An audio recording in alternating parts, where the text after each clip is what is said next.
Peace and love, family. Peace and love, family. Shalom Elohim. TC Spiritual Shepherd. We in the building. All right. We in the building. Now, and we building it up. So let's talk about structure. All right. So there's this concept. I'm going to go through the private process. I'm going to put a little bit of a trading in here too and give you guys some good motivational knowledge, some good mindset. So ultimately, structure. So there's something in trading known as break of structure. All right. And this could be a good thing. This actually could be a great thing because, like, especially like while you're doing it and you're cultivating it, break of structure is a very important topic. So let's kind of get into this. All right. So first and foremost, you want your trust to be structured a specific way. Your private trust, you want all your stuff to be structured a specific way. When you structure something a specific way, you could literally be untouchable and unseen. Meaning that everything has a different name, but you have controlling interest of that thing, and everything that you are operating in, you are just the controlling interest party as the power of attorney over the straw man through the SBC UCC 1 financing statement and addendum, which is UCC 3. Studying private commerce, private equity, yo. Studying private commerce, studying private equity, strengthening your life, strengthening up your life. All right. Now, one process of this is as we start to do this private process, the first thing is that you get the passport.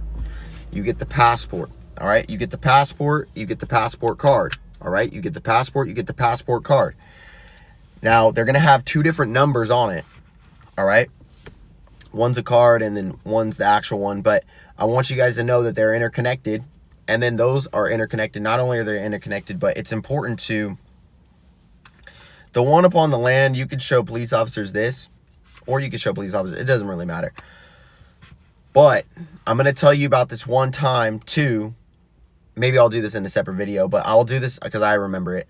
But I got pulled over with the passport and I didn't have insurance. I didn't have, my ID was expired or something. There was a few different things that happened. And I was younger though. I was like 17, 18. And I got pulled over and I handed him my passport and he said, "Have a good day." He went back there, he ran it, he said, "Have a good day." And I'm pretty sure it's because I showed him the ID that had 3 stars on it. And I technically was still underage. And so technically they can't say that I wasn't a national because I wasn't of the age of majority. And I wasn't of the age of majority at the time, but I was still driving. And so technically my parents marked me down as U.S. citizen. So technically, like, that would be a 2. But then let's say I was a 4, like a national at 17, and they just didn't know it. And my parents just like did it wrong on the passport. They wrote it wrong, or they filed it wrong, or whatever. So then ultimately I got a 3-star. And 2, I always say this: if you're of age of minority, and you file even as a U.S. citizen, you're going to get a 3-star because you're going to be a dual citizenship at that point. It's Capitis Maximus and 3-star. And then there's levels to that risk level of the 3-star. It's similar, like there's certain things that pay and play into certain risk levels. So I was a U.S. citizen on an old passport, and then I got I did my thing completely properly to that of like the Bad Wolf process and everything like that.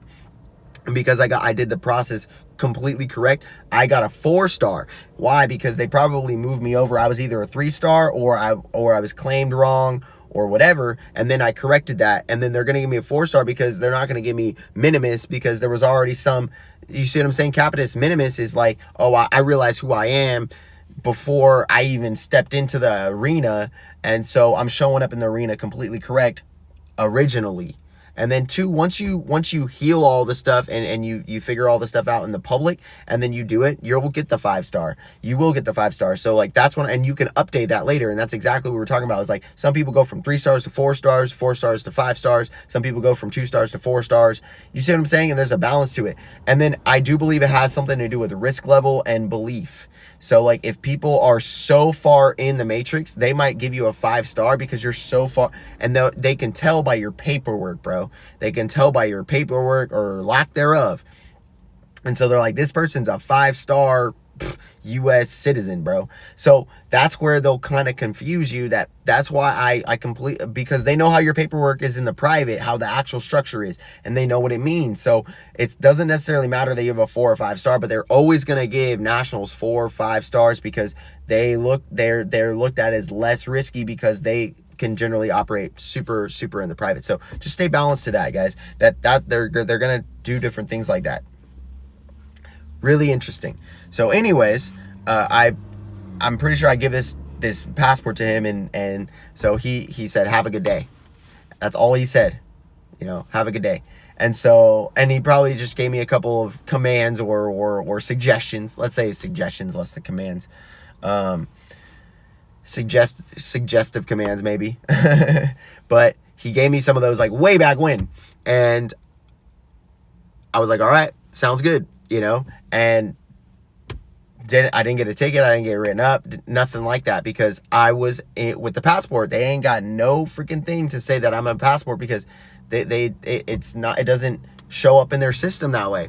And by me also having this, it's gonna tell them DND, do not detain this person unless you have a warrant.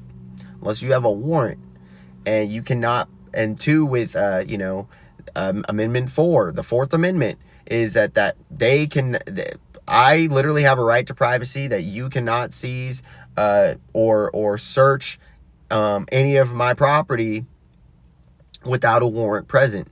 You can't do any of that. So that's a big thing too. 2, I have a right to bear arms, and I could be in my property. I could be on my property, in my property, around my property, within this. So then 2 is that I can write it within my trust that anything within 30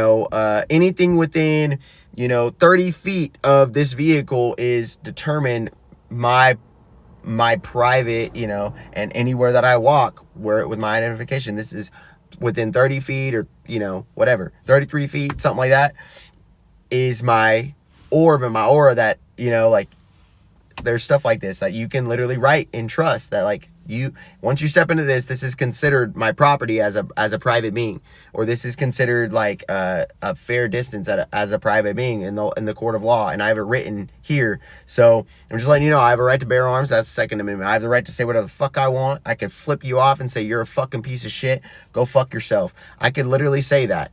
Okay, I could say that because I have the right to be able to say whatever the fuck I want based on the First Amendment.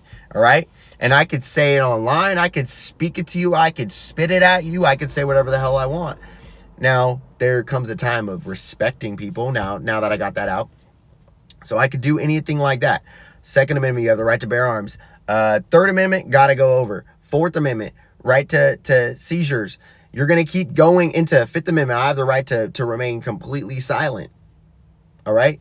So I don't have to say nothing. And so there's levels to this, guys. And it's important too. So I believe Amendment 9 is very important too for nationals. And then 2, studying the Constitution, having a Constitution on you at all times, having a U.S. Constitution on you at all times. You can show them the Declaration of Independence, that, hey, I'm declaring independence from this corporation that is showing themselves to look like they're the United States of America, the actual land, but they're actually a corporation, a for-profit corporation. I must say, they're not a nonprofit. Okay, they're a for-profit corporation, and you are the surety to their bond, their establishment of trust bond. Prove me the fuck wrong. Try to prove me wrong. Your surety is your birth certificate, and they've been maximizing and maturing your birth certificate. And what is the day of maturation? It's the day of your death. Is the day of the maturation of that bond and birth certificate. They're gonna fucking cash that shit in private, and they're gonna make a fucking fortune off of you, your labor, your energy, your existence. And you have a beneficiary right to these funds, minimum 50% to those funds for who you are, because you are the beneficiary. They started this entire bond document because I was born, bro, because I was birthed here, because I was summoned here, because I was brought here. See what I'm saying? So it's all taught of as this, that we have to start showing up properly by learning properly.